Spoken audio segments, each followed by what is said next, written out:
Et comme chaque vendredi, l'on retrouve à présent notre chronique consacrée à Internet avec vous, Laure Constantinesco. Bonjour Laure. Bonjour. C'est un web documentaire dans lequel on part à la rencontre de la jeunesse cubaine que vous allez nous parler. Voilà, on rencontre exactement 12 jeunes cubains. 6 vivent à La Havane, à Cuba donc, et 6 à Miami, aux États-Unis. Alors, ils et elles ont entre 12 et 38 ans. Ils et elles sont collégiens, travailleurs sociaux, boxeurs, musiciens ou encore sans papier. L'objectif du web documentaire, c'est vraiment de faire un état des lieux 50 ans après la révolution cubaine. Et alors que Fidel Castro a passé la main à son frère, que les relations avec les Américains se détendent un petit peu, eh bien, quel est le quotidien de cette génération cubaine née après Castro? Quels sont, à 150 km de distance, leurs préoccupations, leurs rêves, leurs peurs? Voilà. Et comment regarde-t-on ça? Ça se suit comme un feuilleton, je dirais? Eh bien, en fait, il est tourné quasiment en temps réel, ce web documentaire, par 2 équipes, l'une dans chaque pays, Cuba et États-Unis. Chaque semaine, 6 vidéos sont mises en ligne, 3 donc pour chaque pays. Les vidéos sont comme des tranches de vie, c'est vraiment 2 minutes dans la vie de chacun des personnages. Elles se répondent, vous le voyez, l'écran est divisé en 2. On peut donc facilement basculer de Miami à La Havane et vice-versa.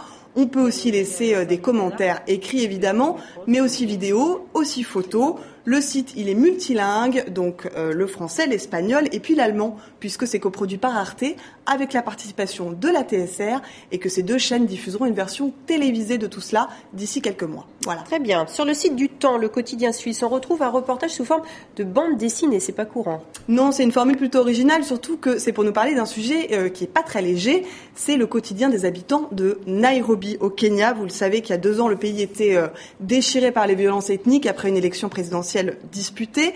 Et le dessinateur de presse suisse Chapat, eh bien, il s'est rendu aujourd'hui à Nairobi et il nous livre ses impressions. C'est un petit peu comme un carnet de route qui mélange le dessin et puis la photo sous forme d'une BD. Il dresse le portrait de cette ville qui est complètement paralysée par la peur, avec face à face les riches et les pauvres. Les premiers, eh ben, ils sécurisent leur maison, ils payent des écoles à $17 000 à leurs enfants, ils jouent au golf. Et les seconds, qui représentent quand même 70% de la population, eh bien, ils vivent dans des bidonvilles et ils gagnent 1 à $2 par jour en travaillant pour les premiers. Voilà. Le dessinateur Chapat, il a l'habitude de faire ces reportages-là en bande dessinée. C'est pas la première fois. Il y a quelques mois, il était parti en Ossétie du Sud nous raconter l'après-guerre.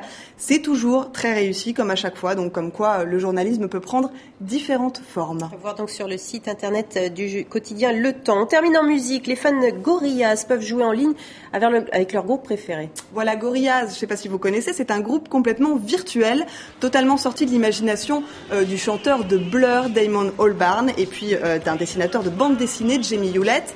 Ils sont nés en 98, vous le voyez, c'est des personnages de dessins animés en fait. Ils font de la vraie musique et puis ça marche plutôt bien. Le premier album s'est vendu à 7 millions d'exemplaires, le second à 15 millions. Et là sort le 3e qui s'appelle Plastic Beach, comme l'île imaginaire sur laquelle sont censés habiter ces 4 lascars.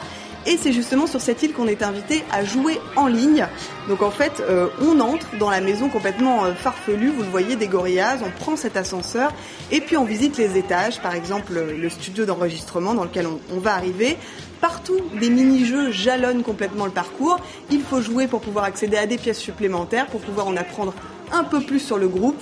Au final, on n'apprend pas grand-chose, mais le site est franchement magnifique et on s'amuse bien.